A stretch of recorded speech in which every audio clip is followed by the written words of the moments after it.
Welcome to our very messy garage behind us. So what you're seeing here is the reason that we bought this Harbor Freight light that we're going to talk about today. This is the Braun screw-in shop light, 8,000 freaking lumens, which is awesome.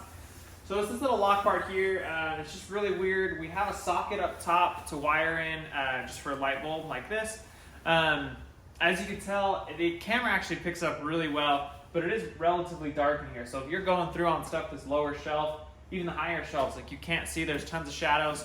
So that's why we picked this up on sale. They're a great deal. I think we got this one for 25 or 30 bucks. This one's super easy. We like that it's a little adjustable. As you can see, it's kind of janky in there, so we need to kind of move the light around. So I don't really know what else to tell you. Let's just plug it in. The one thing I will say that was dumb enough for me, I plugged it in and it wasn't working, so I was trying to troubleshoot it.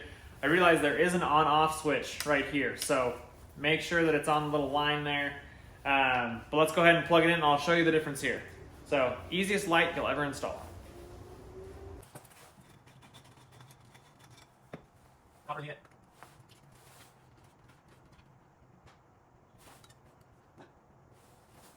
Okay, now for the grand reveal. Insane how bright that is. Now you can see everywhere in here, you can see on the bottom shelves, right? I mean, this is darn near daylight in here. Very cluttered, very dirty, but you could find everything that you need.